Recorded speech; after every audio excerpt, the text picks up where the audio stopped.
All good, all good. Andrew McCART, IFL TV, in association with MTK Global. We're in Glasgow ahead of the World Boxing Super Series show on Saturday night. With me I've got Nisse Sauerland. Nisse, you're a busy man. I've only got 5 minutes with you because you've got a plane to catch, but quickly, your thoughts on the whole show on Saturday. You're making me sound like a fucking... I'm making you sound like you're a busy man. Yeah, right, okay, yeah. My thoughts on the show, sensational. You know, I think the word fireworks is used way too often by promoters. I don't think I've ever bloody used it. You have now? Fireworks on Saturday. Look, it's going to be a sold-out arena, pretty much. Limited tickets left. 2 great 50-50 contests for all the, you know, lots of different titles I can't even remember anymore. You know, we've got the ring belt on the line with the Bantams, the IBF title for Josh Taylor, aiming to be the first Scottish World Champion since... Ricky Burns. Ricky Burns, okay, yeah, all right, okay, Ricky Burns, that's not that long. I thought it was going to be more impressive. That's what threw me there. Yeah, I put you on the spot, I knew that. You know, it's a great undercard, you know, really looking forward to it. I think Inouye, I mean, you see how much press there's been for Inouye today. Outstanding, isn't it? It's mental, you know, it's crazy. We haven't been able to accreditate everyone, but yeah. Hope you have me. Yeah, let's see. I want to talk about Josh. I do know Josh, if he wins on Saturday night, it's going to be the 8th world champion from Scotland. I know that for a fact. Making history as we go. I just want to touch on the whole World Boxing Super Series. I mean, all going well for Josh on Saturday night. He's fought his 2 quarter-final and semi-final in Scotland. Regis has fought in the southern United States as well. If them 2 meet in the finals, do you have any idea when that final's going to be? I have no idea. You know, it depends where it makes the most commercial sense, and also for the brand sense for the tournament. You know, I could envisage Glasgow, I could envisage New Orleans, but I could also envisage Vegas or New York, a big town, London. I think that fight could do numbers pretty much anywhere. How big is the coup to get Inouye here in Glasgow? I mean, everyone's talking about Inouye as well as Josh, which is rightfully so. Yeah, I mean, you know, I think we saw with the last tournament where we had the cruiserweights, which was seen as an unattractive sort of weight class. We had Alexander Usyk transcend and become, you know, a bit of a superstar now.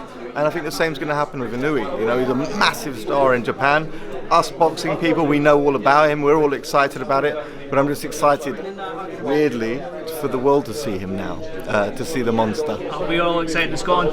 I've got 2.5 minutes done. Yeah, sorry, mate. No, I want to talk about your heavyweight, Filip Hrgovic. I hope I've pronounced that right. Eddie Hearn put out a tweet saying he's the threat to the heavyweight division. He's an incoming threat. I don't know much about him, but can you just tell me a little bit about him? Well, I've been with him for the past 5 days in Miami. Been watching him spar. I mean, if his sparring's anything to judge by, Gregory Corbin is in for a very, very tough night on the 25th of May. I think he's been switching in 4 sparring partners for 10 rounds, so just keeping it fresh. He's quite, you know, he enjoys boxing. He enjoys being in there, and he enjoys knocking people out. And when you've got a guy who's 6'6", who weighs 110 kgs, that's a scary thing. And can box, and can move, and can switch. He can do a lot of things in the boxing ring. And you know, if you just watch some of his old fights, or some of his professional fights. I think he's ranked number 14 on BoxRec already after 7 fights. How long before? By the end of the year, we'll be aiming for the top of the division. Wow, that's if not sooner. If we get an opportunity, we're taking it. You know, we put ourselves forward for the Joshua fight. We're not gonna. It's not our style to put it on Twitter or Instagram. Can I beg for a fight? No. We know we're going to get there. We could have gotten there quicker, but you know, we made ourselves available. I sent a message to Matchroom, said, listen, if that fight comes up, we'll do the Joshua fight, no problem. That's quite a big statement, considering he's 7-0. That's nothing against Joshua. It's just, you know, when those opportunities come, you've got to take it. When I hear about like Luis Ortiz, you know, backing out, you know, you've got to take those opportunities. They don't come all the time. And you know, that's not a foregone conclusion. I'm not saying that our guy's going to knock Joshua out, whatever. I believe it's a very good fight, and I believe we have got probably the best chance out there out of any of the heavyweights. But our time will come. Definitely. We'll find one more before I let you go. Yeah? WBC have came out in the heavyweight division, and as we're talking about the heavyweights, WBC have awarded the final eliminator for Tyson Fury against Dillian Whyte. What's your thoughts on that? Dillian's got a fight in July, doesn't he? Yeah. That's a tough fight. Who's Rivas. That's a tough fight.